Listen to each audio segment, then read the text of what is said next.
Allah memberikan kita kebaikan. Allah menentukan kepada kita dengan ketentuan yang baik.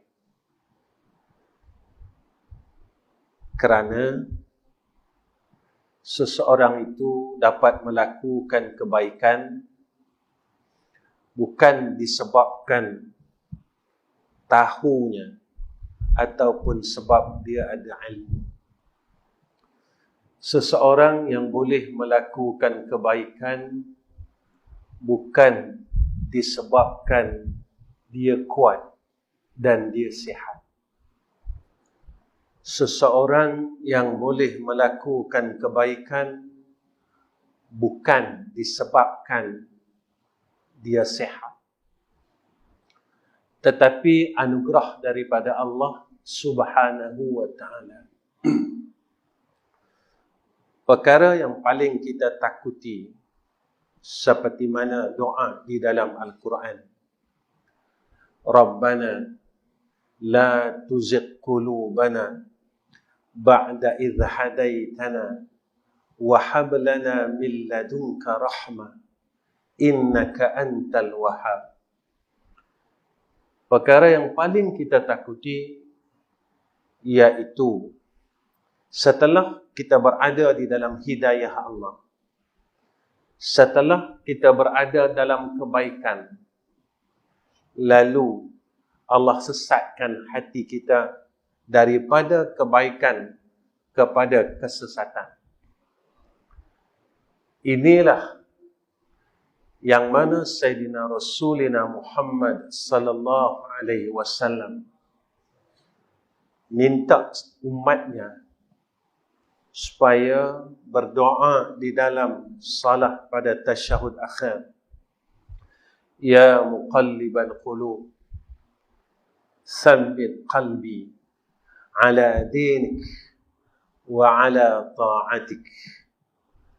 Wahai yang membolak-balikkan hati hamba-hambanya, yang memegang sekalian hati hamba-hambanya, tsabbit qalbi, tetapkan hatiku, ala dinik, atas agamamu, wa ala ta'atik, dan atas berbuat baik kepadamu ya Allah. Zaman yang kita duduk ini adalah zaman mutakhirin.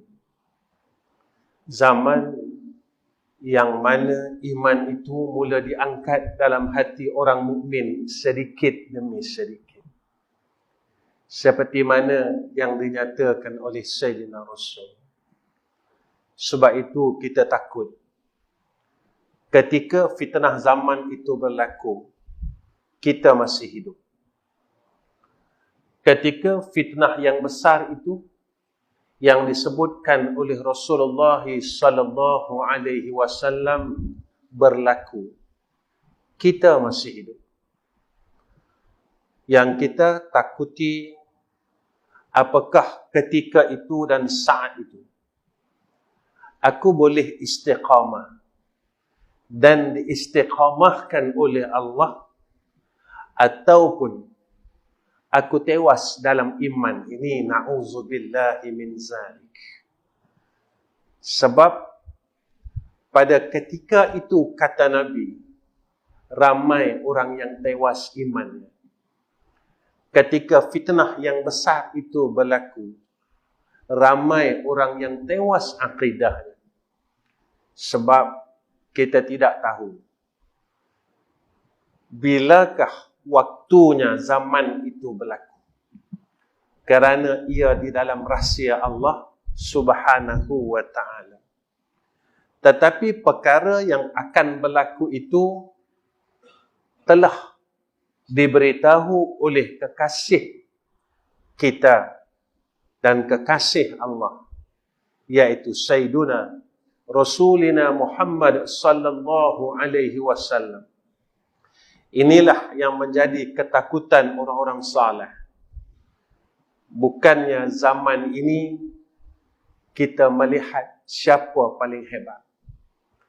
Bukannya zaman ini kita melihat siapa yang paling kaya. Bukannya zaman ini masa yang sesuai kita melihat siapakah yang paling tinggi pujiannya pada sisi makhluk. Tetapi zaman inilah zaman yang semua orang kena berwaspada. Akidah yang kukuh, syariat kena tegakkan di dalam diri kita, isteri dan anak-anak, supaya ketika fitnah yang besar ini sampai kepada kita, kita selamat. Tuan-tuan, kita telah beriman dengan Allah selama 60 tahun. Kita tidak mahu jika saat fitnah besar ini datang, umur kita 65 tahun ataupun 70 tahun, saat itu kita tewas. Kita tidak mahu ketika fitnah yang besar itu datang, kita tewas, kita jatuh, dan kita tidak dapat mempertahankan akidah kita dan agama kita. Sebab itulah tuan-tuan, tidak ada siapa pun tahu bila masa ia akan bertemu dengan Allah. Kerana itu adalah rahsia daripada Allah. Saat sahabat kita, keluarga kita, mak kita, ayah kita, adik kita, kakak kita, Allah panggil mereka tatkala wabak yang melanda di tempat kita satu masa yang belum lama meninggalkan kita. Mereka telah selamat kerana mereka tidak menghadapi zaman itu. Kita tidak tahu bilakah umur kita sampai menemui Allah. Yang kita takutkan ketika saat itu Allah masih menghidupkan kita, dan kita takut bahawa kita gagal mempertahankan iman dan Islam kita. Sebab itu apa yang Nabi sebut kepada kita, bada'al Islam ghariba wa sayaudu kama bada'a ghariba fatuba lil ghuraba. Islam ini bermula dalam keadaan yang sedikit asing, Nabi kata, sikit golongannya. Dan Nabi kata lagi kepada kita, wa sayaudu kama bada'a ghariba, dan dia akan datang macam mana mulanya Islam. Golongan yang dapat mempertahankan Islam dan imannya pada saat itu, Nabi kata, golongan yang sedikit. Golongan yang benar-benar dapat mempertahankan iman dan Islamnya cukup sedikit, Nabi kata. Lalu Nabi katakan kepada kita, diulang kalimatnya sebanyak 3 kali. Fatuba lil ghuraba, fatuba lil ghuraba, fatuba lil ghuraba. Beruntunglah orang yang sedikit itu, kata Nabi. Beruntunglah orang yang sedikit itu, kata Nabi. Beruntunglah orang yang sedikit itu. Maka tuan-tuan, sikit ini adalah pilihan Allah.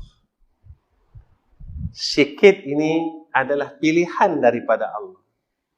Sebab itu tuan-tuan, kita amat berharap agar Allah memilih kita untuk berada dalam golongan yang sedikit.